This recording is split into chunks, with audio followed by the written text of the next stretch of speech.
So basically, the main idea of today's presentation is to give you a general overview. It's a very generic presentation on how not to write research proposals and then how to write research proposals. So in a sense, we're going to try and see from both angles, in an essence, the do's and the don'ts when we write proposals. One of the important things in when it comes to research proposals is the environment, and for that we need to understand that essentially every university, every school, every institution has a different strategic objective. And for that, I'm going to share my experience essentially from the experience I got from Sheffield University and some of the experience I've been gaining in the last few years in reviewing proposals. So I've been, let's say, on both sides, writing proposals, but also reviewing proposals, so that hopefully that's going to help you eventually to write your own proposals later on. We're going to spend some time looking at the review process, which I think it's one of the critical items when it comes to writing proposals. And then towards the end, we're going to spend actually most of our time looking at training and advice, basically what the do's and the don'ts when it comes to proposal writing. Dr. Patnarin already spoke about my background, so I won't spend too much time on this. Probably the only thing I would mention is that some of the experience relevant to this presentation. First of all, I've been collaborating with Walai for quite a few years already. And together with Dr. Imjai, we have organized a series of events, basically conferences in Thailand. Most of them obviously in the area of civil engineering and construction, because that's our expertise of both of us. But we carry on contributing in different publications, different projects, and so on. And I really look forward to carry on contributing with you in the years to come. As it's been already mentioned, when I was in Sheffield, I participated in different research proposals in bids, and we managed to get, in my almost 9 years in Sheffield, we managed to get almost 10 million euros in funding, both from the European Union and the United Kingdom research bodies. And then I had the privilege to manage different projects, both from going from the small projects to the multi-million pound project. Therefore, I have some experience when it comes to these sort of grants. And as it's been mentioned already, I review proposals for different countries: UK, Switzerland, Hong Kong, Chile, and Peru mainly. And this is on a yearly basis, sometimes twice per year. It depends on the call, and obviously in the sort of submissions they get in the different research bodies. Something else I usually do quite a lot is sitting on standardization committees in the FIB and Eurocode. These are basically designing and developing the construction codes for Europe. And then I obviously do examinations for PhDs, masters, MEng, and different projects. Probably one of the first questions to answer is why we want to have these sort of sessions. It's not only to show off or to promote ourselves. I think one of the main drivers is that we want to solve problems, scientific problems. And for that, obviously, we need money. It's nice to have an idea and to want to sort it out, to solve it. But obviously, if you don't have money, you can't do much. Another driver is possibly that we want to be known as experts in a particular field. Yeah, we want to see our name written in big research grants.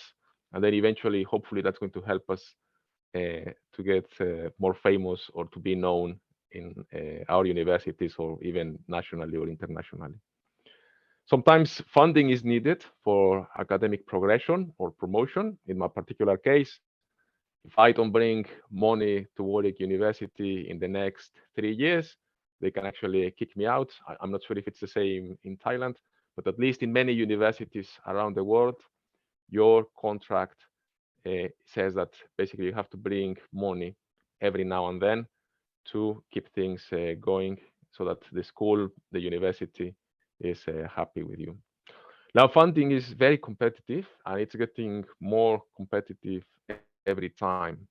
And therefore, we need the know-how, basically trying to understand the mindset of the reviewer. Those of you who missed the second presentation I gave, in that one, I basically focused on how to publish research articles, trying to get into the mindset of a reviewer. This is more or less, this session here today is more or less equivalent to trying to get into the mindset of a grant proposal reviewer, which is it's more or less the same, but there are some other things you have to be aware of, especially when it comes to the review process.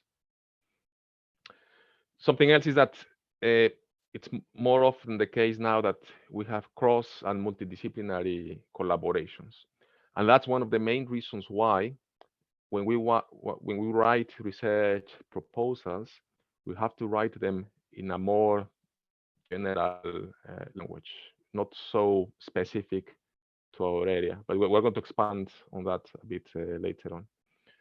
Now, obviously, we have to be aware that writing good research proposals takes time and effort, but we also have to be aware that we need an environment in our universities, in our departments, in our schools that actually encourage us to write good research proposals.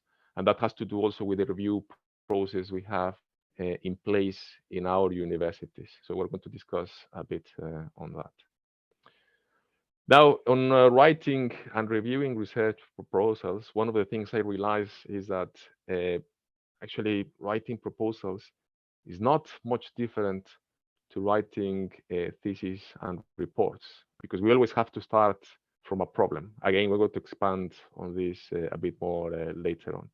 But when you write a research proposal, you have to think, actually, it looks daunting, but when you look into the main core science of a proposal, it's not going to be much different to a thesis or indeed any report you have to do.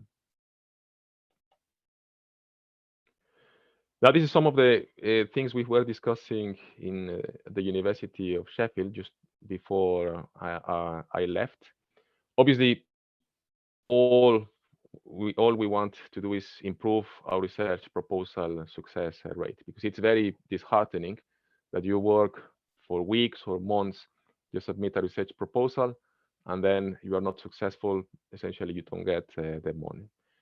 The way I see it is you either you're very happy or very sad, because if you divide the effort you put by the outcome, if your outcome is 0, you are basically very disappointed. But if your outcome is successful, you're going to be very happy.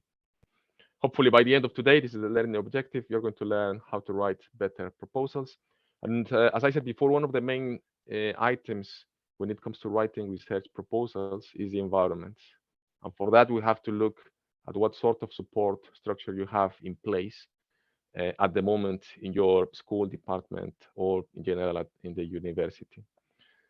Back in Sheffield, we had different strategies. First of all, at the group level, if you think of a PhD student, obviously the first support you are going to get is from your supervisor. Whether he's going to be happy to spend time with you or not writing research proposals, that's something else, but that should be initially your first point of contact. When I was there, I was a postdoc, so I used to give lots of support to students, trying to build up their writing skills when it was basically time for them to write the thesis or transfer reports or so on. So that was one of the main duties over there. But then you also have other things. For instance, you may have a review panel. If you don't have a review panel, maybe you have research services that can help you review your proposal before you actually submit it to your research funding body. The other support that it's important is proofreading. again, thinking of what sort of support you have in your school, you may have a series of internal reviewers.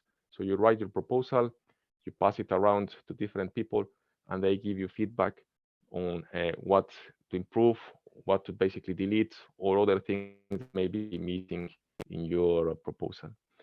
And if you have panel members within your university, that's also good, because if they are already sitting in a panel that is reviewing proposals, that's going to give you first-hand experience and advice on what's missing and what needs to be improved.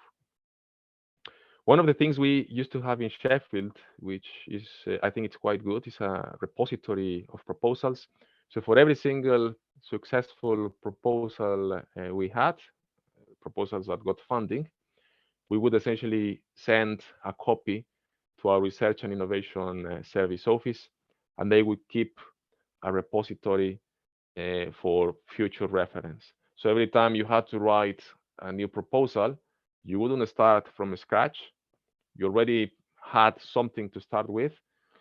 Obviously, this is a bit debatable because there are many researchers who don't want to share their successful proposals, yeah, because they see each other as competitors rather than as collaborators. And I think that's one of the main problems we have many times when we as researchers, as lecturers, we want to keep most of the things for ourselves. We don't want to share.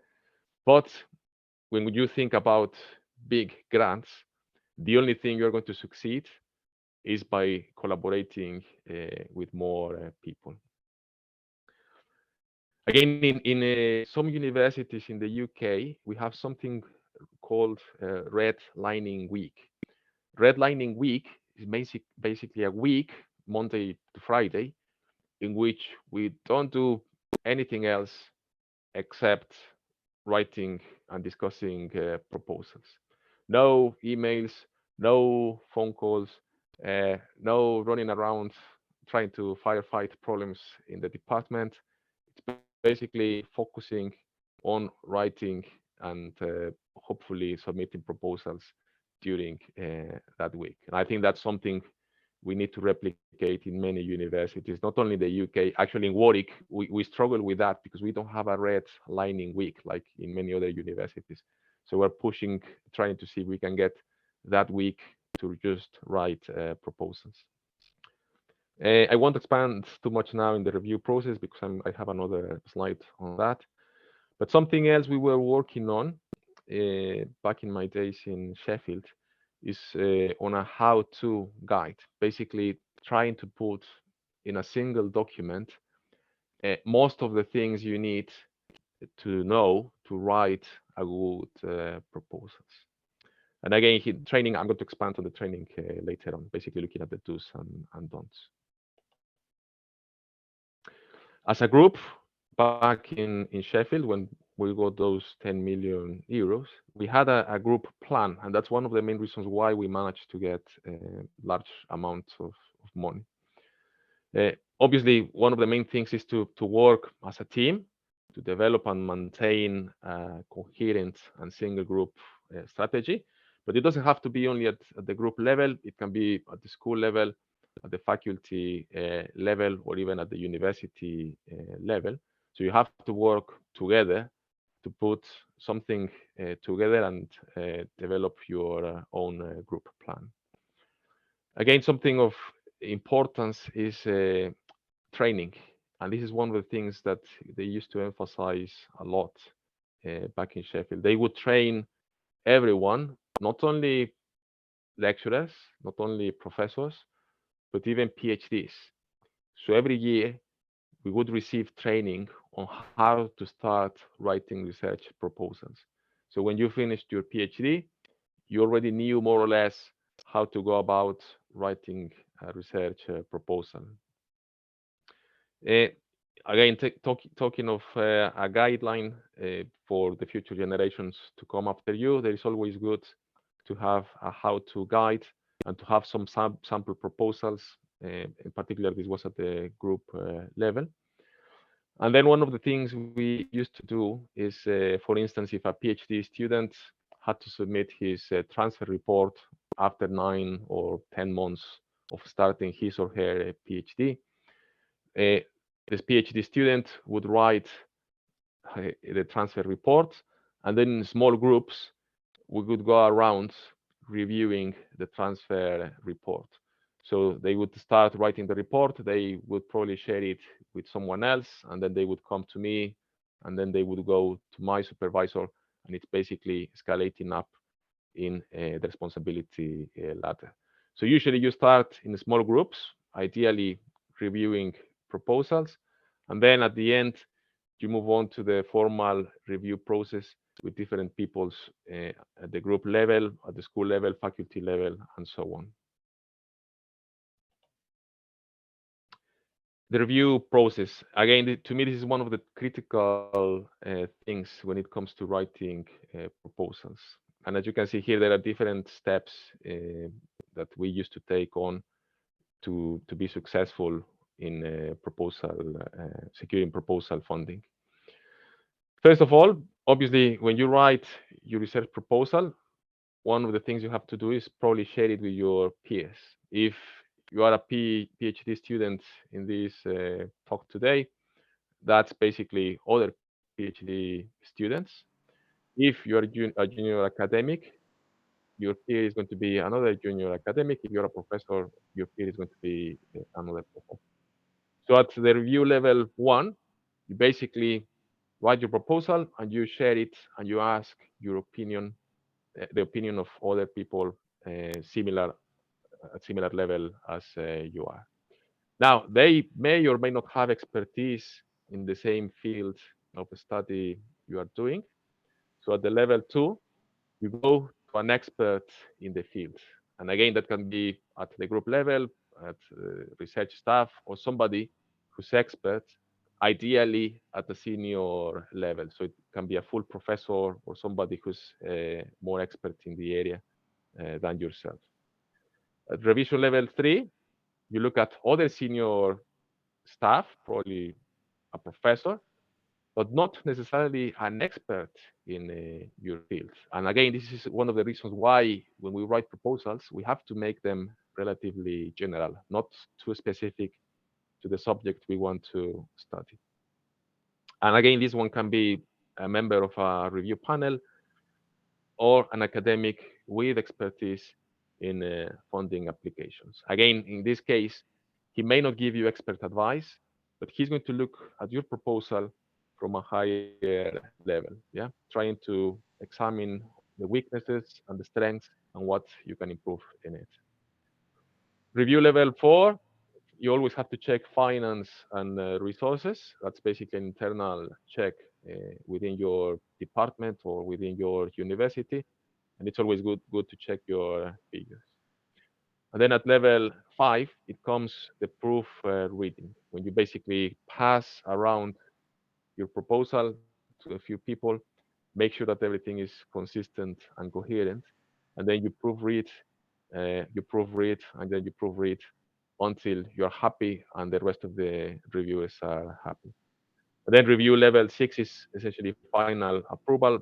We usually require approval either if you're doing your PhD from your supervisor, otherwise if you are an academic from your research director, head of department, or so on.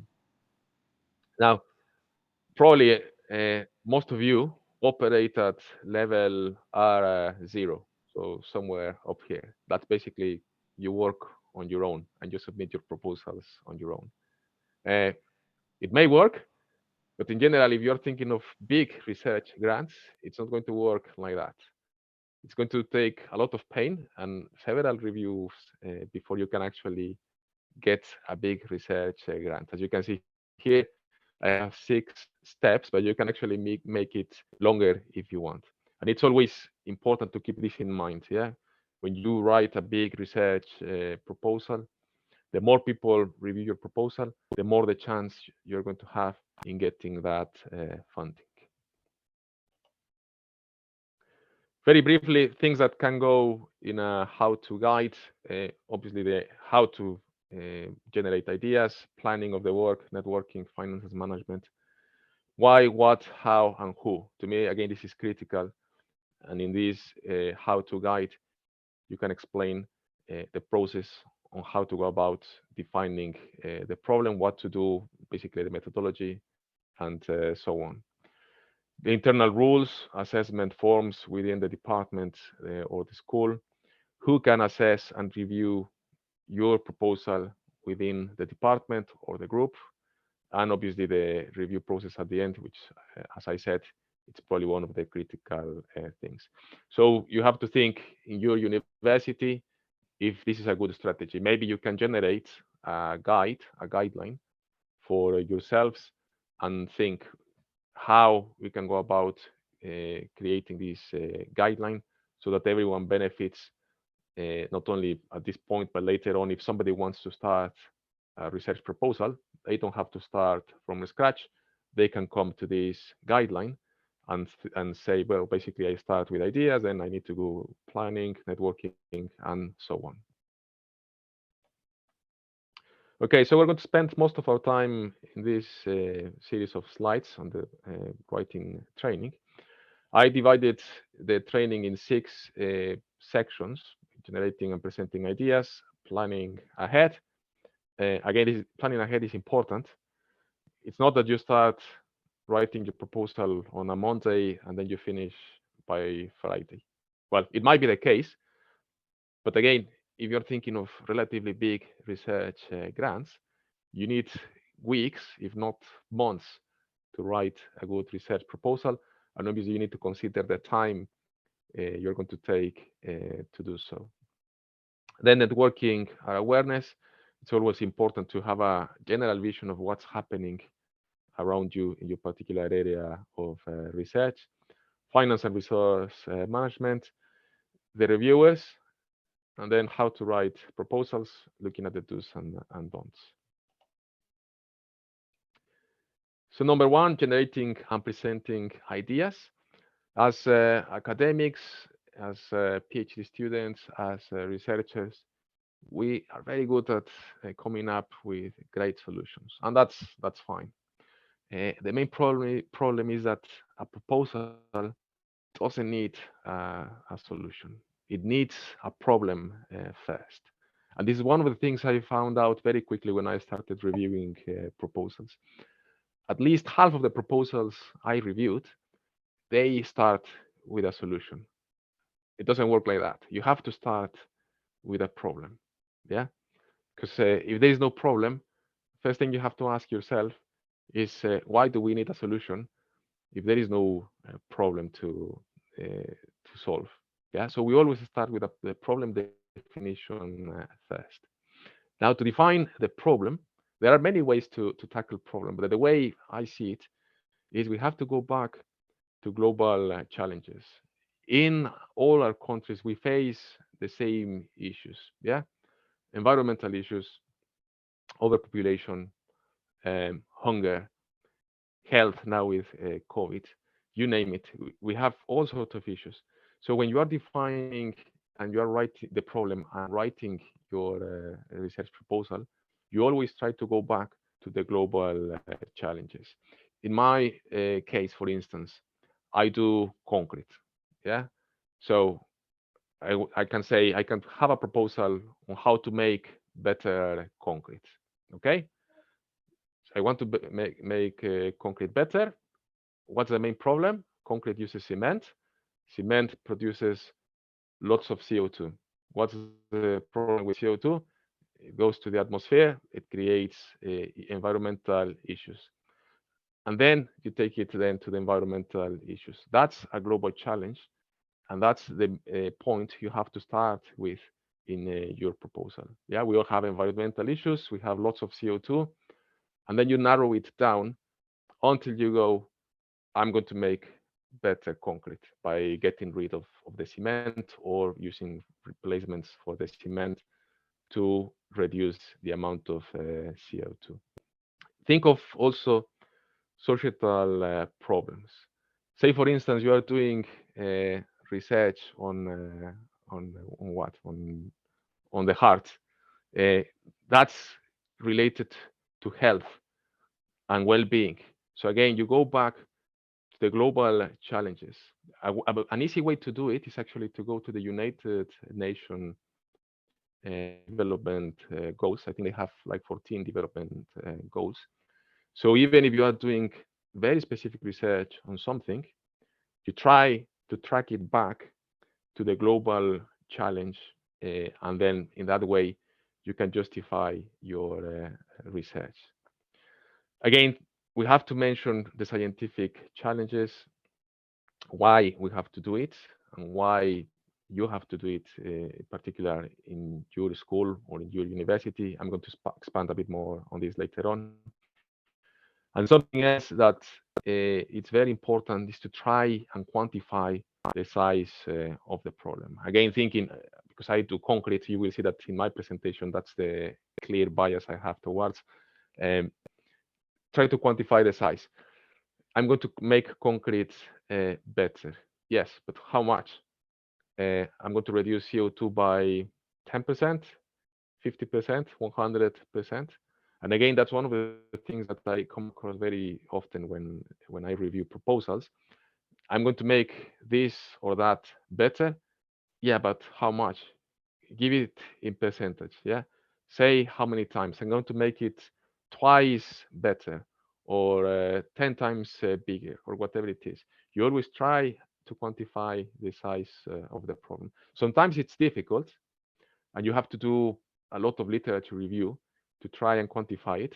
But even if you do it either for Thailand or you take a case study from other country, it's always better to have something than not to have anything and not quantifying the problem. Again, when it comes to generating and presenting ideas, we need to get good ideas. And there are different ways to do it. First of all, you have to observe what's happening in the world. Yeah, we as researchers sometimes we are very narrow and we want to focus only in our things. But again, it doesn't work like that. We need to try and expand our vision, try to understand what's happening around us, not only in our specific field of study. Then we also have to think how we can improve things. There is nothing wrong with making something that doesn't work better. Many people say that that's incremental research, but that's okay because in engineering we do lots of incremental research. If something is not working, if my mouse is not working properly or it's not fit for purpose, I can always make it better.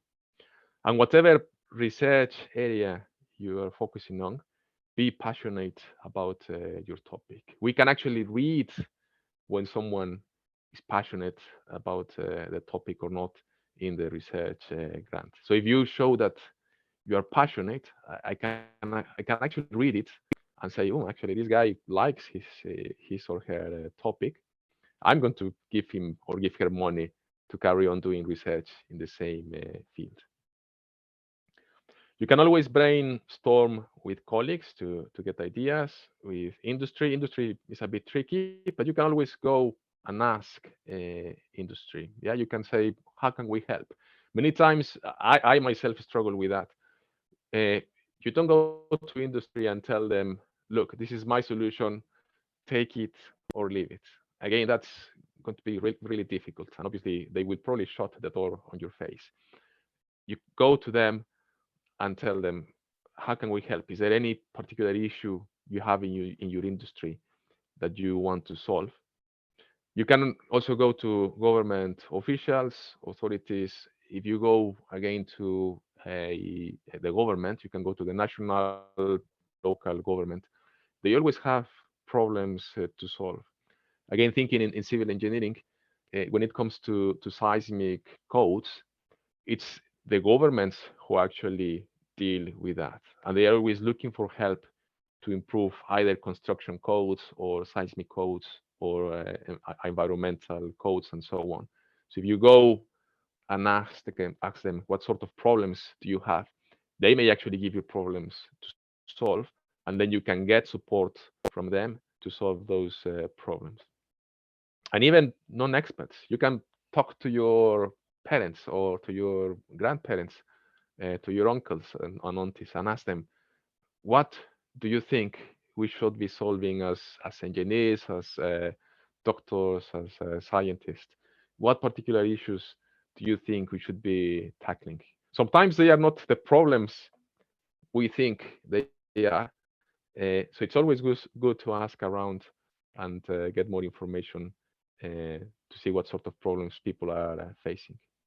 And then there is nothing wrong with applying your techniques and your knowledge in other contexts. Again, thinking back in my days in Sheffield, most of the I'm a structural engineer.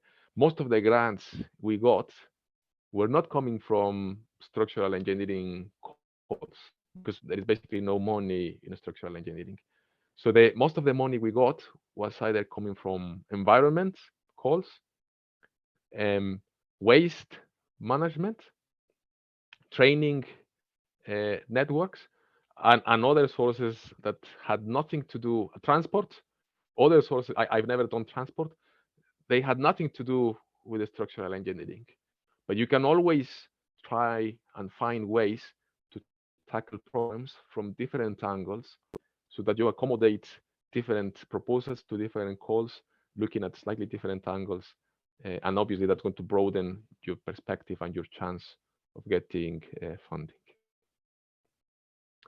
Moving on to planning ahead, uh, this comes to timing essentially. Uh, Especially for new academics, the first proposal is quite painful. Think of it as your very first article, your first paper with your PhD supervisors. But obviously, now you don't have your supervisors anymore. So you're basically there on your own or pretty much on your own, and you need to try and write proposals. Now, the good thing is once you get a good proposal, a good template, and you get successful and you get funding, you have something to work on, and you can do as many proposals at the same time as you want. And this is actually good. Once you get a good template, you basically take that template, and if you work on other proposals, that's going to save you time, and it's going to be more efficient as well in the long term. Something else that it's important is many times when I read proposals, again, they come up with brilliant ideas. But I tend to be a bit skeptical about ideas. So if you say, for instance, uh, I want to send a rocket to the moon using this amount of uh, oil or petrol, whatever it is, I'm not going to believe it easily. Yeah. So you need to show it, you need to prove it. And for that, we need proof of concept studies where you need to collect literature and give background to your research so that when you come and say, I can actually move a rocket with this amount of petrol, then I can believe you. And to get proof of concept studies or some preliminary analysis, you can always use your master students or your PhDs. Yeah. Remember, for those who came to the second presentation, you show it and then you prove it. Yeah. So it's the same here. You say that you can do something. Okay, give me something I can actually touch to believe you. You can do something bigger later on with your proposal. Again, when it comes to the review process, I already mentioned there are different steps we used to follow back in my days in Sheffield, 6 levels of review. If you're going to ask people to review your proposal, you need to give them a warning, because it's not that you send your proposal and they are going to answer to you the same day or the next day even. Many people may be busy or doing other things, so they may take a few days to get back to you and give you feedback. As a rule of thumb, when we were writing proposals, it would take us at least one full day per page of proposal. So if you think of a relatively short proposal, say 10 pages, that's 10 full days of work, so essentially two weeks of work.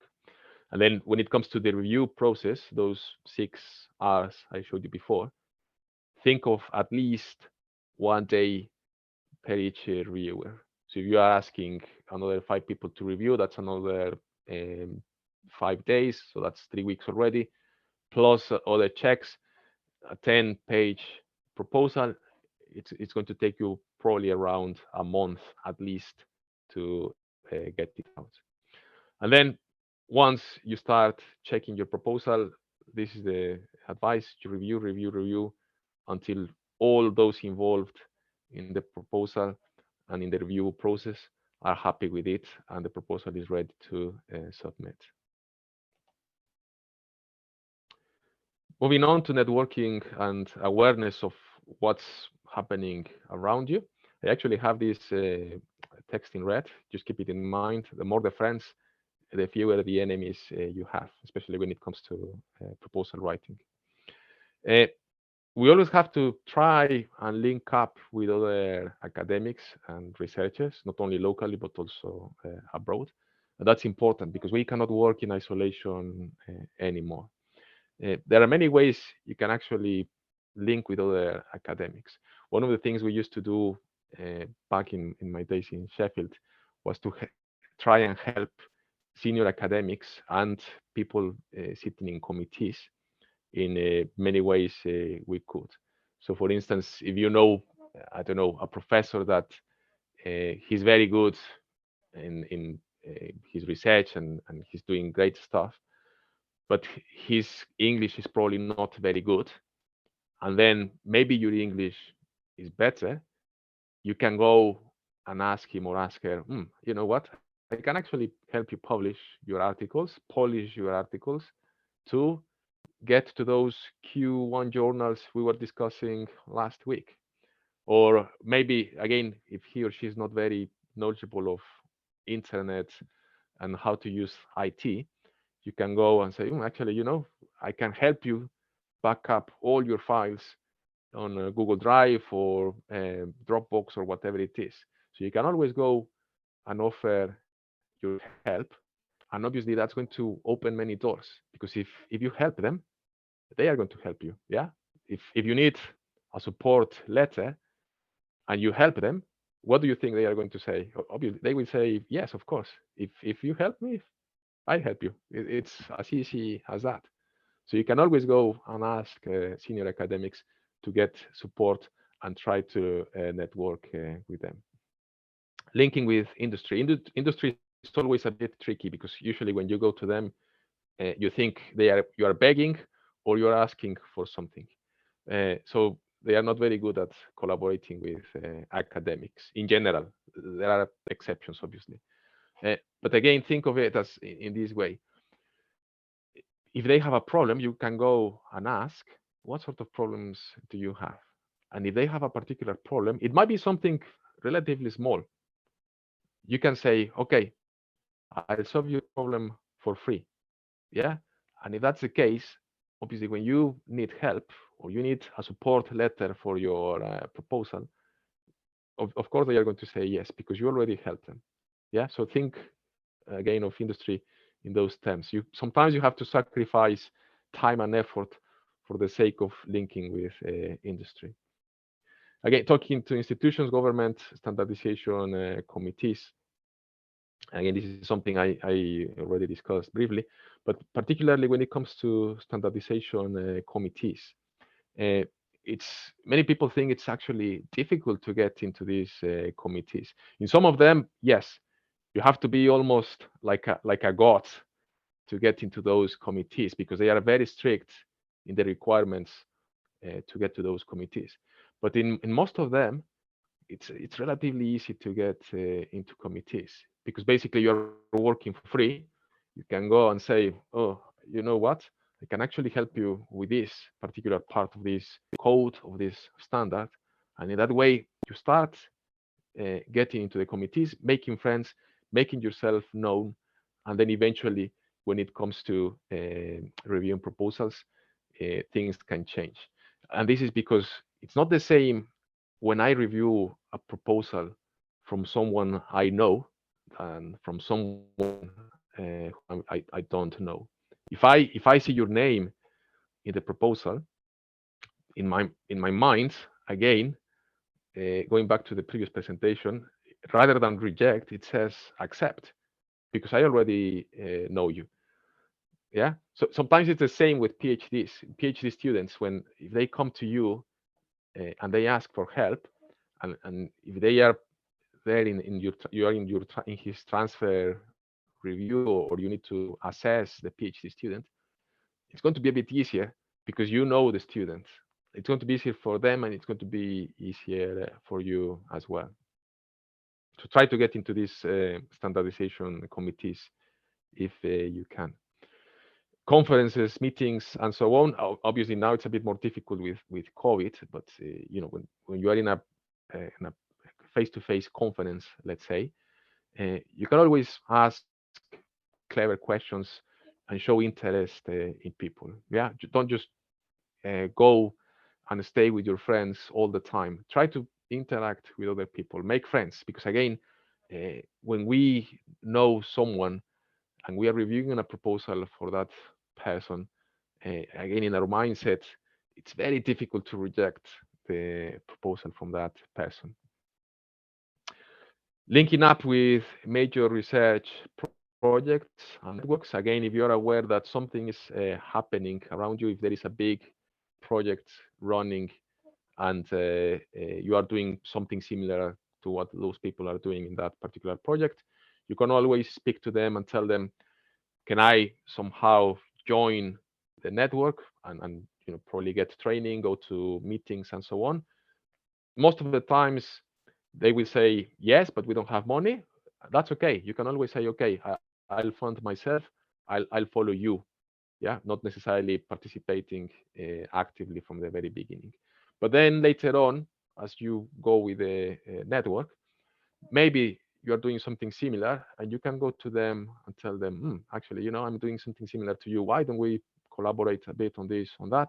And eventually, in the case of our projects and our networks in back in Sheffield, many times those initial contacts that would come to us would end up being project partners a few years later. So try to get, again, be aware of what's happening around you with other projects and networks. Reviewing journal papers is also important, because in that way you get to know what's happening even before it happens. So again, when they invite you to review, try to review articles as well. And again, I already mentioned this, get onto the funding panels. Many times, all you have to do to get into these panels is to go to the website, fill in a form, say you are happy to review, and then just put keywords. Yeah, I don't know. In my case, concrete, structural engineering, earthquake engineering, and so on. And obviously, when they are looking for reviewers, if they pick up your keywords, it's very likely they will choose you to review. Especially nowadays with some of the panels around the world, they need diversity. So for women, it's relatively easy to get into these panels. And also, if you are a racial minority, so say you are a foreigner in a country, it's also relatively easy to get into these funding panels. Finance and resource management. When it comes, especially if you are a new a PhD or a new academic, it's always good to have a template. You can use existing proposals as a guide to more or less assess how much work you can actually do in your proposal. Something important is get your figures checked, and to be realistic with the amount of work you can actually do.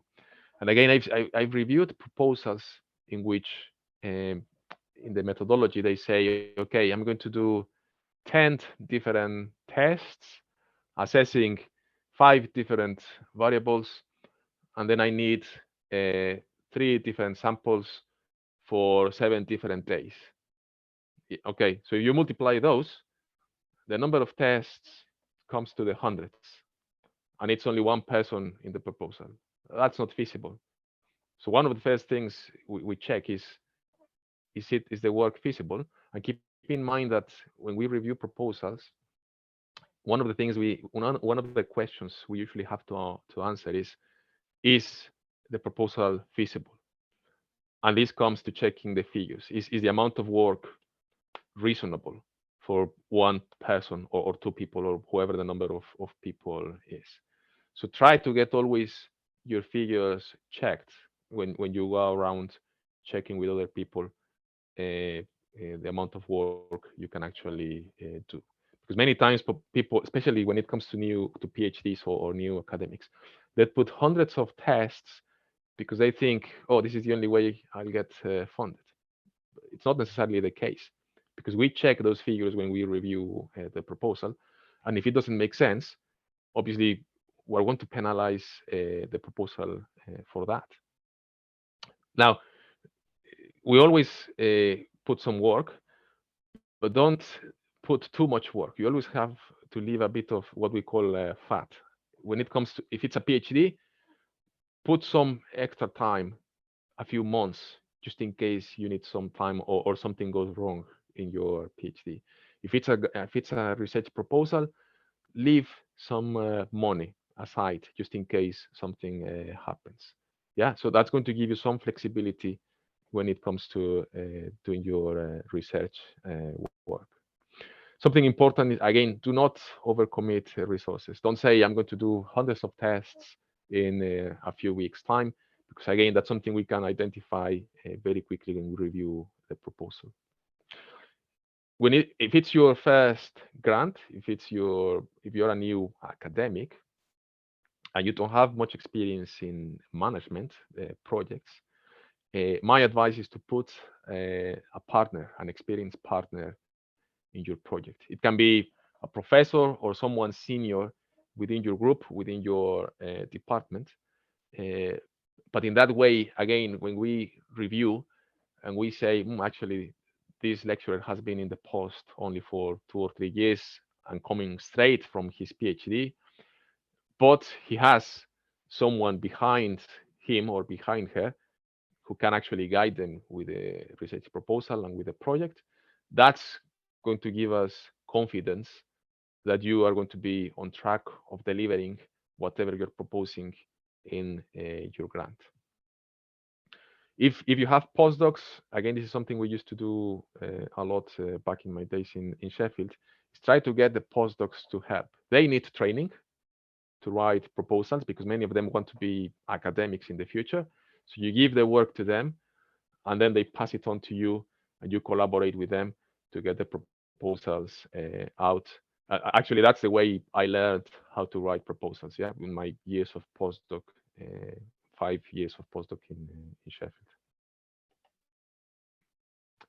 Okay, now trying to get into the mindset of the reviewer or examiner if you are doing your PhD.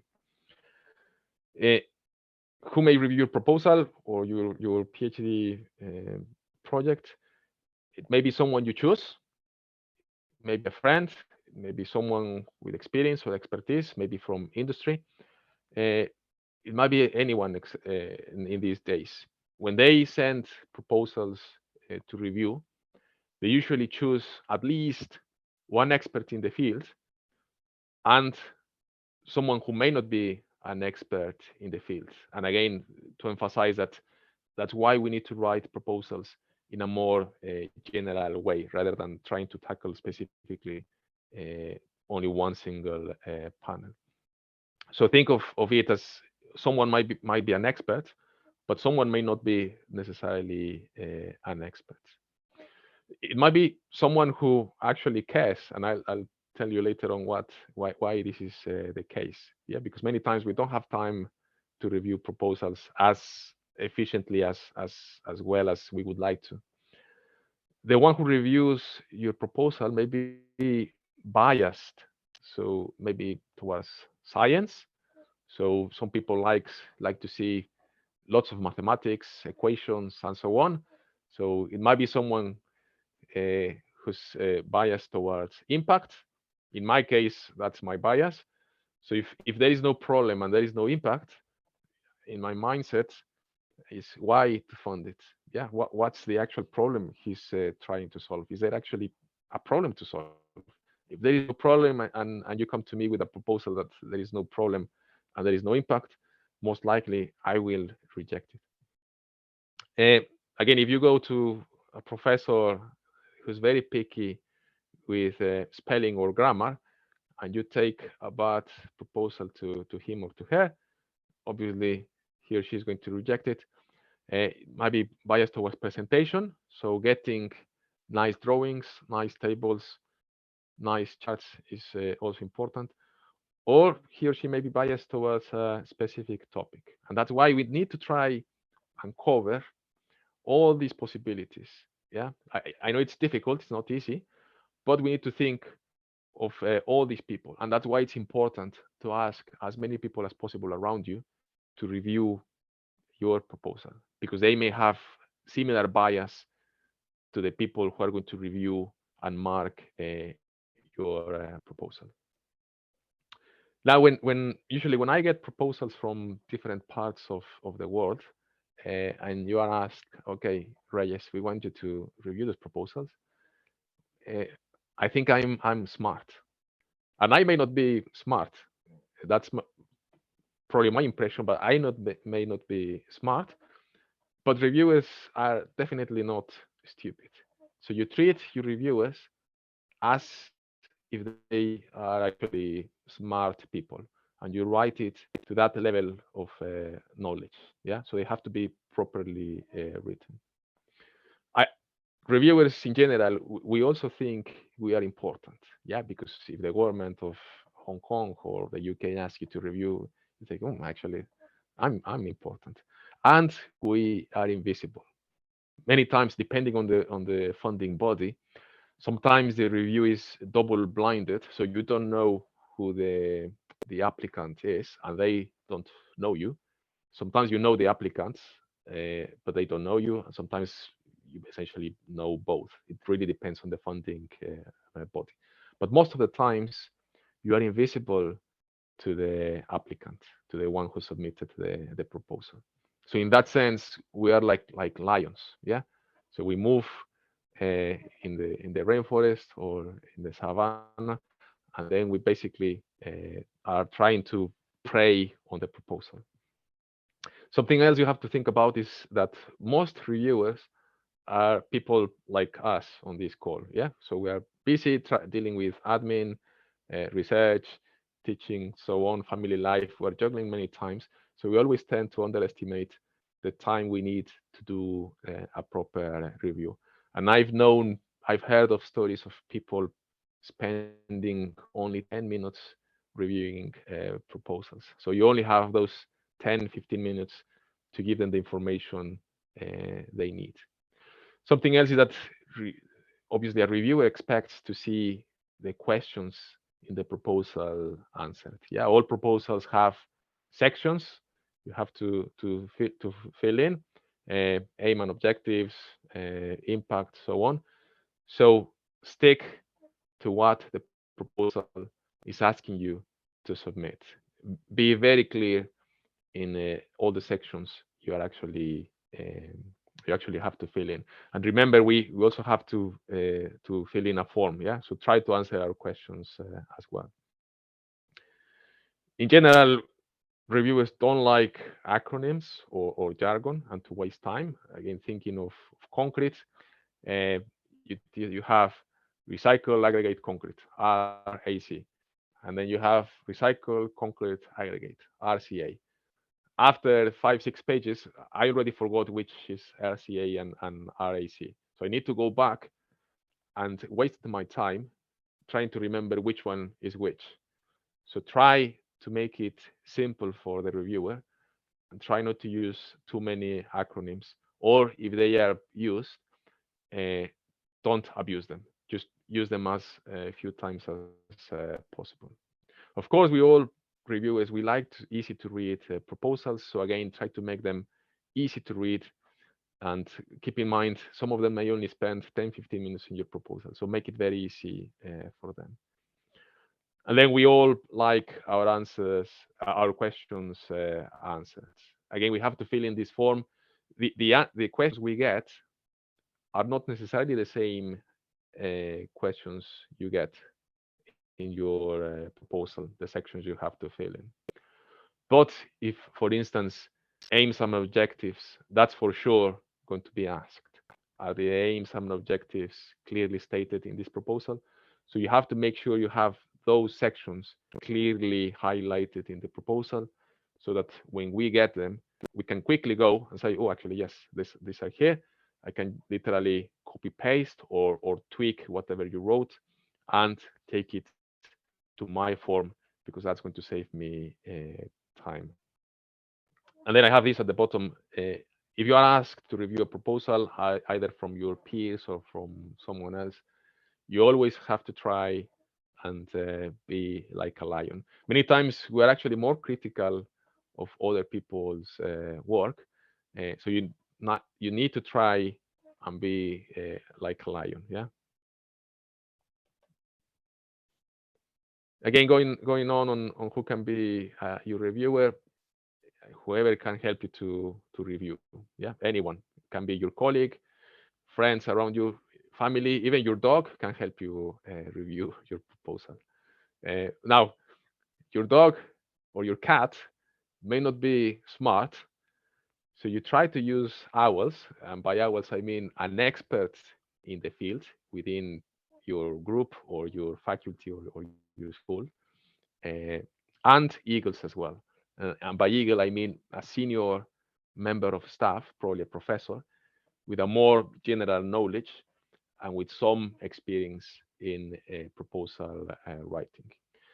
Uh, Now, you may know these people, both the owls and the eagles, but don't ask them to be those animals. Yeah, you ask them, can you be a lion and try to tear off my proposal? Find the weaknesses and the areas of improvement, please. Yeah. So you go to them, you ask them, try to be lions. Try to avoid dinosaurs. By dinosaurs, I mean someone who hasn't written a proposal in 10 years. It's not really worth asking them to review your proposal because they probably have no idea of what's happening around. And obviously, you have to try and avoid competitors. This is a tricky area because many times, even within our departments, our schools, we may see other people as competitors. And obviously, when you circulate these proposals, you have to ask for confidentiality. Yeah, so you tell them, can you review my proposal, but please keep it confidential because I'm concerned that this person may take my idea, submit it, and then make it better. If you are sending to a friend your proposal to a friend to check, again you have to be careful because if he or she's in another university and a better university, they can probably take the idea and make it better. So again, just have to be careful with the people you share your proposal with. Now, something I uh, struggle a lot with my PhD students is they usually come to me and they take 2 or 3 pages to check, and I sit with them to check what they wrote. And sometimes I tell them I don't understand what you're saying in this paragraph or in this page, and they go on trying to explain to me why they wrote it in the way they wrote it, and trying to give long explanations on what they actually mean. Again, whether you're doing a PhD or whether it's a proposal, if somebody gives you feedback and tells you he or she is not understanding what you're writing, to me, the best way to go about it is to rewrite it. If it's not clear for them, it's not going to be clear for the reviewer neither. So if it's not clear, just rephrase it, rewrite it, say it in a different way. Don't spend too much time trying to argue or giving long explanations because it doesn't really work like that. And again, in all proposals, research projects, PhD thesis, and so on, we always need an abstract or a summary. That one has to be written in a plain, understandable language for all. Yeah. So again, try not to use jargon or anything, and keep in mind that many times research funding bodies use the abstracts and the summary to choose the reviewers. And again, this is a tricky area because you may be doing research again thinking of civil engineering. Sometimes we have to do monitoring of structures, but I'm not an expert in monitoring. And the last thing I want is my proposal to be checked by an expert in controls, for instance, a mechanical engineer or someone from controls. So sometimes what you can do is try to sort of hide that part of the research so that your proposal doesn't end up being reviewed by someone who may actually kill the proposal because he's an expert in the area. He's going to realize you're not an expert, and he may be a lion. Yeah, remember, he's invisible.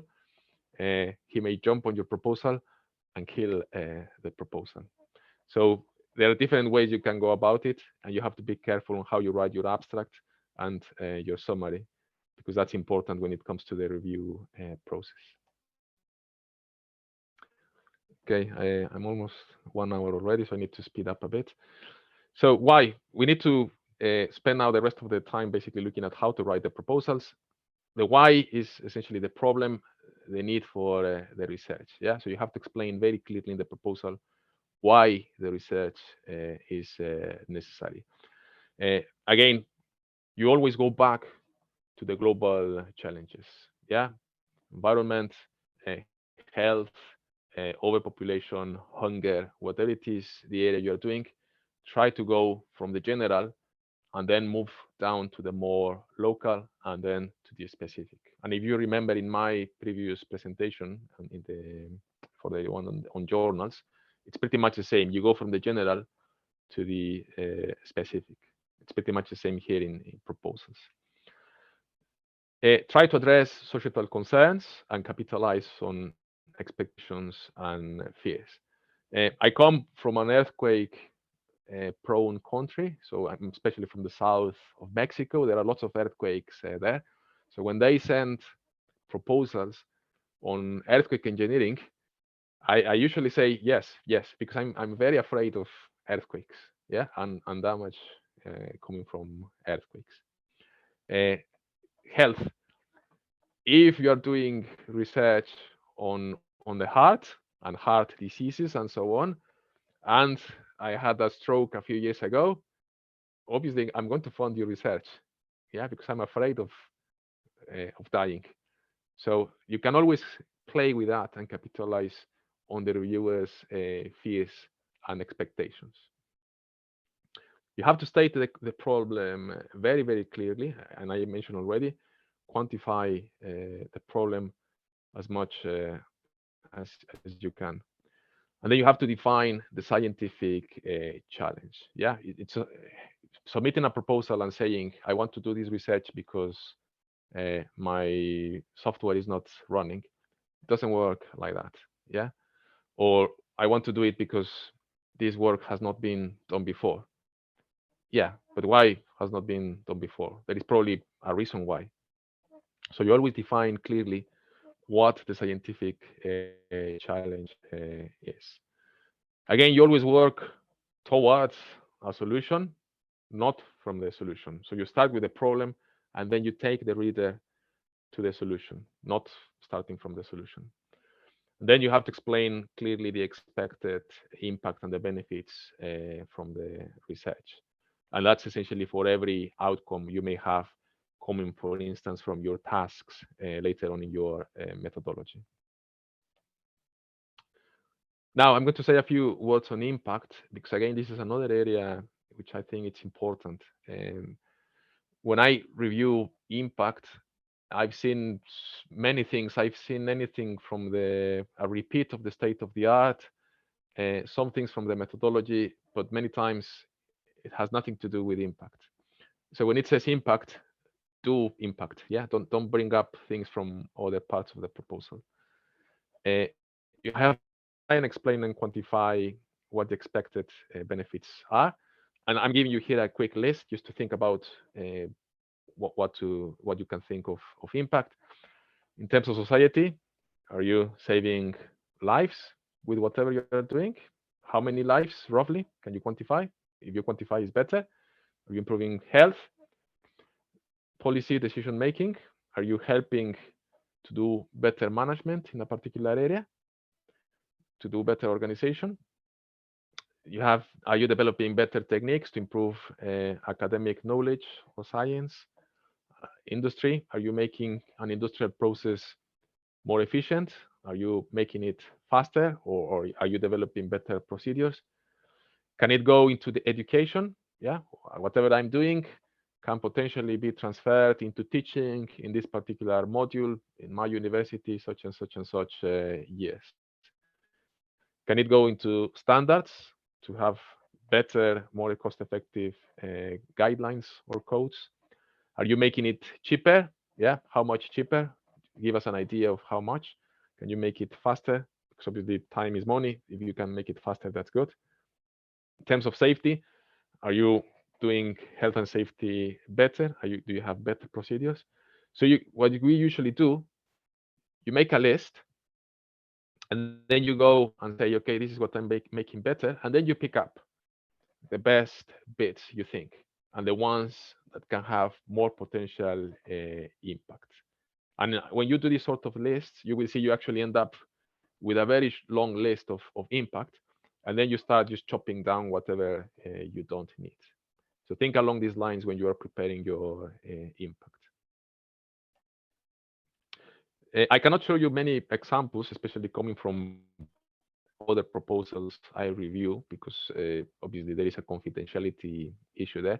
But I can show you a few examples of the things we've done in the past. So in this particular case, this is impact. This was a proposal we submitted. This was on earthquake engineering. And then we did pretty much the same, looking at society, economy, different aspects of impact we could improve. And then we tried to quantify. And then what we did is we divided impact in short-term impacts and then long-term impact. So for instance, in this case, on earthquake engineering, society short-term, better protection for low-income people living in the vicinity of developing zones in Turkey. This was in Turkey, because we were basically trying to reduce risk. And then in the longer term, safer environment, job stability, we were looking at industrial facilities. If a factory falls or collapses during an earthquake, obviously many people are going to lose jobs. So with the project, we were trying to make these structures better so that people wouldn't lose their jobs eventually. And that in turn also results in lower crime rates. Yeah, because obviously if people don't have jobs, you can go into crime. So even when this this particular proposal was on earthquake engineering, we ended up talking about crime rates. Yeah, because that has an impact at the society level.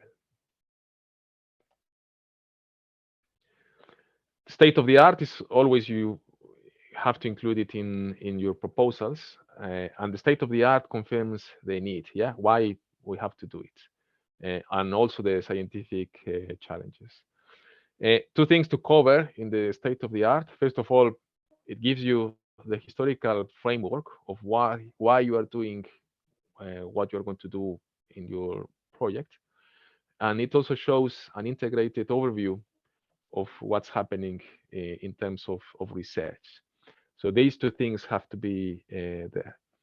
And in a sense, when you present your state of the art, that also shows the reviewer your competence in the fields.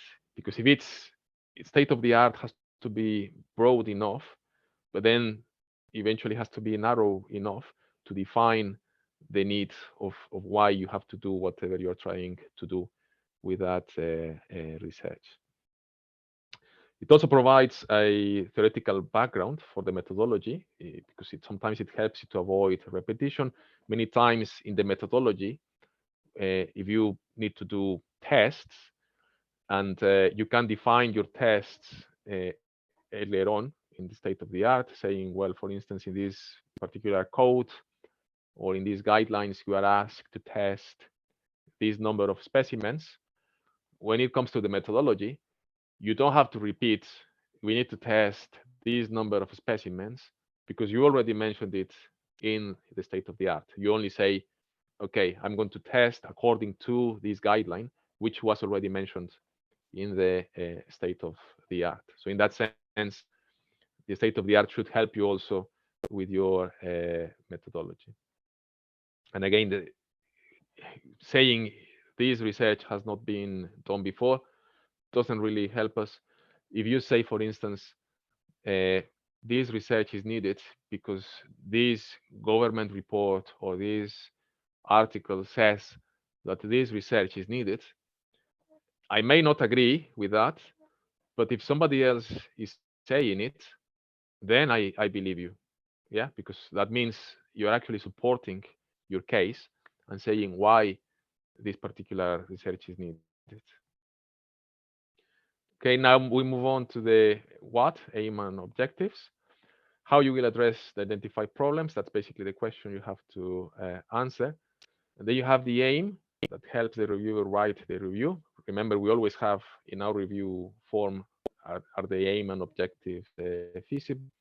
Uh, and you have to try and answer the questions we also have in our form. Try to keep the objectives sharp. Again, I've seen objectives where they start explaining the methodology and many details. Try to avoid that.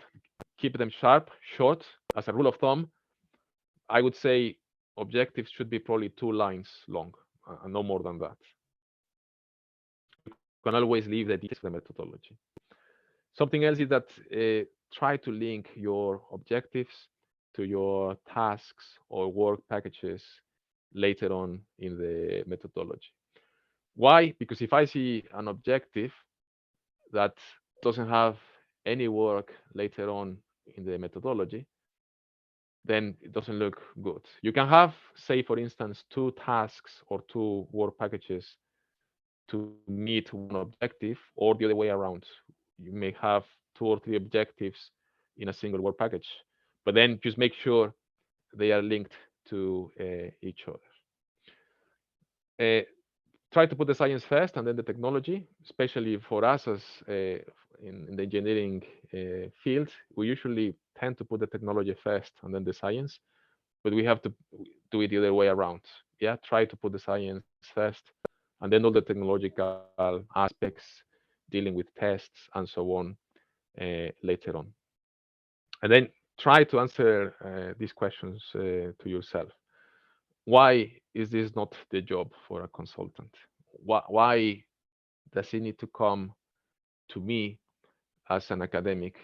And why not someone with a company outside in Bangkok or somewhere else can do it? And why is this different from the state of the art? Yeah, how are you actually advancing the state of the art and doing something else beyond what you define as state of the art previously in the proposal? And again, thinking of what we have to do as reviewers, we always get a question: is there an advancement in the state of the art? And obviously, we need to say yes if we want to fund that proposal. And linked to that is the originality, because again, we are always asked, is the proposal original? So we always have to give a mark in originality. Details and method should go all to your methodology. That's basically how you're going to do things. Uh, Again, I've seen repetition of the state of the art in the tasks and the methodology. Please don't do that. If you already said it, don't repeat it in the methodology. Yeah, stick to what you are actually doing. Qualify all the new methods if you're developing something completely new. Try to go into detail, but not too much detail. If especially if it's a standard technique, you can always refer to the guidelines, to the codes when it comes to that. Again, try to quantify the amount of work, number of tests, and parameters. Again, in our forms, we always get question: is the amount of work feasible? So we take, if you have tests, whatever number of tests times number of parameters, we calculate number of specimens or tests you have to do, and then we match it to your Gantt chart to see how many months or how much time you need to spend doing the tests. Again, relate tasks to objectives. And something important is for every output you have, let's say for every task or work package, try to assign deliverables or outputs from that work and monitoring points. One of the main differences, I would say, between a poorly written proposal and a very well written proposal is how you monitor and track progress of the research, especially when it comes to very big proposals that last 3 or 4 years. Having monitoring points at different stages in the proposal is going to help you track what's going on, and it's going to help the reviewer see that you can actually keep an eye on what's happening in the different work packages and tasks in the proposal. And you can also have dissemination tasks there. If you have many tasks, especially when it comes to big proposals, this is very handy. You can use a relation sketch. So task or work package 1 relates to work package 2 in this way, and then it relates to work package 3 in this other way, and then to work package 4 in this way. If it's chronologically, do it chronologically. If it's one main work package and then you have several work packages around, just do it in that way. But make it very clear to the reviewer how you are going to manage and how everything is going to be organized in your proposal. Try to plan in detail.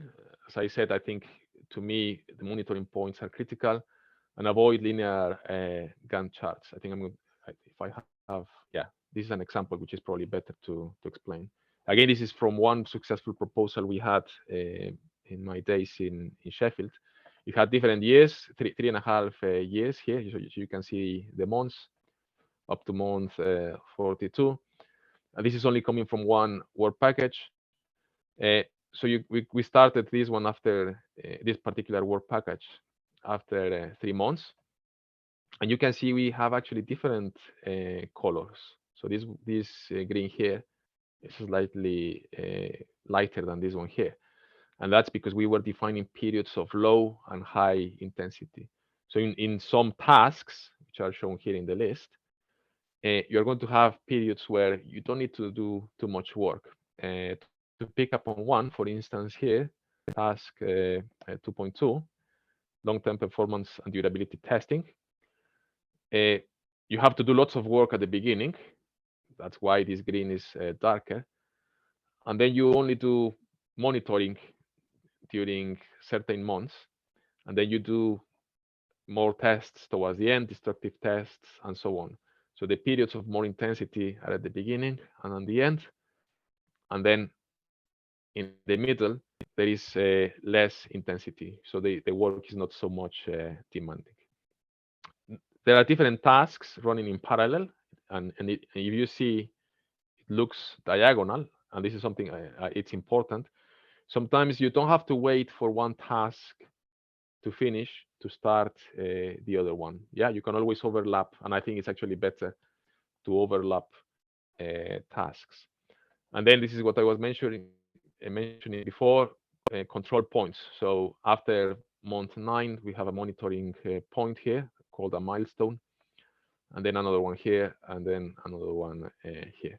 So every time you finish a critical task or something important, you can put a monitoring point there so that you give confidence to the reviewer that you are going to check that everything is on track. And especially this is important because we also have to assess whether the applicant has the ability to manage the project or not. Something I like to see in proposals is risks and mitigation strategies. Because again, especially when it comes to very theoretical proposals or in those involving lots of testing, and many of those tests can actually go wrong. I like to see these sort of tables when you assess the risks in the different work packages. And again, this one is coming from an earthquake, on our proposal on an earthquake topic. So what we do is we have this table with all the potential risks we could identify, and then we try to quantify what's the probability of that risk happening during the project. So we give a score. Many of these scores obviously are a bit empirical. So we need to guess what would be the potential probability of that risk happening. And then we assess the impact. What would be the impact on the proposal? Yeah, what's the effect of that risk happening in the final outcomes of my proposal? So for instance, in this case, it was a proposal. We had to assess buildings in a particular area and then classify those buildings, and all the proposal outcome depended on that. So the probability we were expecting was about 40%. This is 0.4. And the impact could be huge, because if we didn't manage to classify those buildings, we wouldn't have outcomes. So that's why we put here 100%. And then the risk is basically the product of those two numbers. That's 40, which is medium. So we gave a yellow color. But then most importantly, we propose mitigation strategies. And many times that's at least in my case, what I assess. They are aware of the risk. There is a potential of that risk happening and impacting the outcome. But to me, the most important is, okay, so what are you going to do about it? So with that, you propose mitigation strategies. And again, that's going to give confidence to the reviewer that you know the potential risks around you and what can possibly go wrong. And that's basically what you have to do. Propose credible mitigation strategies. Again, when it comes to risks, you have to be realistic, but without being catastrophic. Yeah. So if you say, well, if I don't get this, everything is going to be wrong, and that's it, end of the story, then your proposal is not going to be funded. Yeah. So you have to keep a balance between reality, but without being catastrophic. I'm running out of time, but that's good because I actually finished already. This is my very last slide. So just to summarize, to me, one of the critical bits is a presentation to make look the proposal nice. Yeah. So work on the presentation, get many people to review your proposal, or as many people as possible, so that you proofread it properly. Answer all the questions on your review form, but also on my review form as reviewer. Yeah. So think of the mindset of the reviewer. Show the limits of what you will achieve. So keep focused and on the scope in your proposal. And again, thinking of how you can actually get more funding. The way I see it is you have to see yourself as a pack of lions or wolves. Yeah. If you are one lion, maybe you can get small animals, yeah, antelopes, gazelle, and so on. But if you work as a pack of lions, then you can go for bigger price, yeah, maybe elephants, meaning big money there. And that's it. Thank you for listening. I'm aware I didn't cover some areas like, for instance, ethical issues or equality and diversity that are coming more and more in many proposals. But I'm happy to discuss that if during the chat, if you feel that's something you want to know more about it. I'm happy to take your questions now. Thank you very much for your attention. Thank you.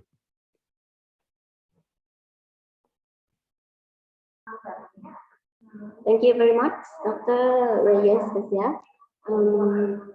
Now, maybe may I invite Dr. Thanongsak if you have something to add before the question and answer?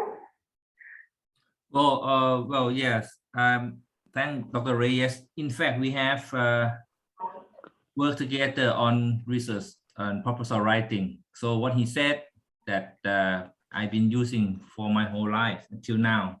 So it's really helpful, and sorry for those who are not in the civil engineering area, but you can see the slides that I send you in the chat box, and you can see adopt the strategy. I think the 6th strategy that you are presenting is really useful. Okay, that's it. That's all for me for right now. Thank you very much. What can I see from the chat box is a question from Dr. Chirawat.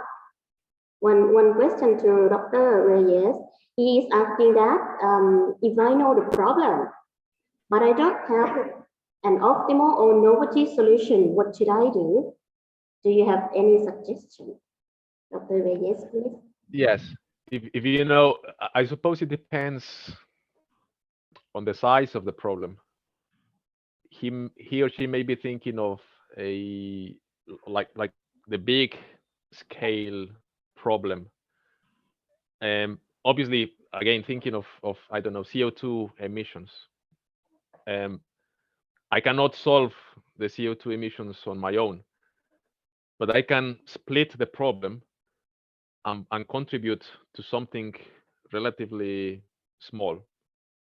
So something you can do is actually try to split the problem and say, okay, I cannot cover all of it, but I can help with this particular bit here, with this proposal.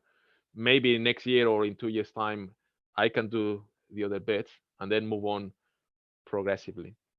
And that comes, obviously, once you define your problem, then it comes to scoping and narrowing everything down to your more specific, to your local and your more specific scientific issue. So you basically start from the big problem, the global challenge, and then you take it, you narrow it down to whatever you're trying to do. And I'm not sure if that helps that much, but I hope it does. I think the idea is basically you try to split it, because obviously you can't solve big problems with one single proposal. I don't know, in a 1 year long proposal or 2 years. So what you do is you try to narrow it down, split it in small chunks, and then if you are lucky, you get funding this year. Maybe next year you tackle with another proposal the next bit of the problem, and then the next. Yeah, unless you are already at a senior level, and then you can tackle a multi-year, multi-partner project. Then you can tackle the big problem, in which case you don't need to split it in different bits. I don't know if that helps. Hopefully, yes. Thank you. Any That's more all right. questions? Okay, while we are waiting for some more questions, may I now invite all of you to access, to fill in our satisfaction survey form, which now the link is in the chat box. Please help us do this survey form for our future improvements. Do I need to do it?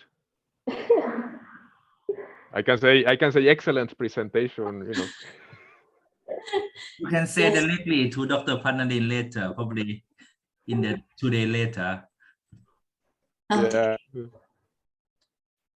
I think that would be unfair, actually, assessing myself. So I better don't do it. I leave it to you guys to do it. Yes. Any more questions, please?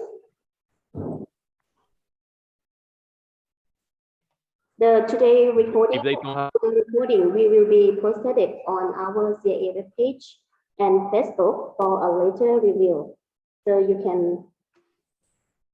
can see the record of Dr. Reyes' presentation on our CIA website as well. yes, I was gonna say, if you don't have questions now, feel free to drop me an email later on.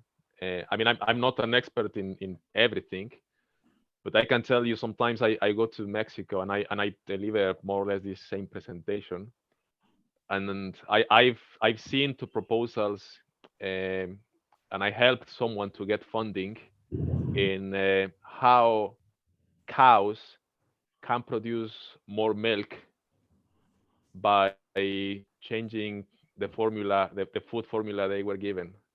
So I looked at the proposal, I gave them a few hints and some advice, and they got the money.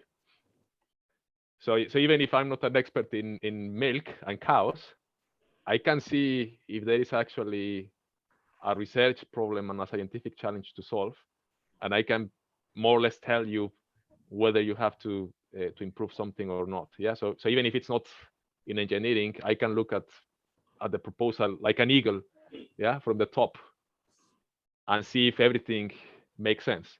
But even if I look at it like an eagle, I'm going to be like a lion. So if there is something wrong, I will definitely tell you there is something wrong. Yeah. But I'm happy to check the proposals, and obviously everything is going to be confidential, so you shouldn't be worrying about it. Thank you very much. And CIA will update all the useful events like this on our website and Facebook fan page. So please be a fan of us and share our content to your friends around the world. So maybe Dr. Catherine or Dr. Kanongsak, some of you would like to say any words before we end off the agenda? Okay, thank you very much, Dr. Reyes, for your kind presentation on how to get international funding. We do hope that we'll be able to work as a lion, as you said, and get a big sum of funding in the future. And also, we would like to extend our warm welcome in advance, and we are expecting to see you on the April 28th, right? Dr. Tharongsak, you Tomorrow, go Second. on Tuesday. Yeah. I have a flight to catch in a few hours, so. Yeah, so have a safe flight and see you in Thailand real Thank soon. you very much. Thank you very much. I look forward to seeing you all very shortly. Thank you very much. Okay. Thank you. And how about Dr. Kanongsak? Yeah, I just would say have a safe flight. I'll see you probably the day after tomorrow, and Yeah. for the Bangkok. Yeah. Hopefully, yeah. Okay. Yeah, I'll keep you updated anyway. Don't forget to look at our manuscript in the plan as well. I I just will. got your I email will. version 13 just now. I will. Don't worry. Okay, then. It's already here on the laptop. So. Yes. Okay, on behalf of Lilac University, I would like to thank Associate Professor Dr. Reyes for your insightful lecture. And thank you, Dr. Catherine and Dr. Kanongsak, for your kind support. And again, thank you all of our participants for today's event. And see you again. Good luck and goodbye. Bye. Thank you. Thank you very much. Bye for now. Take care.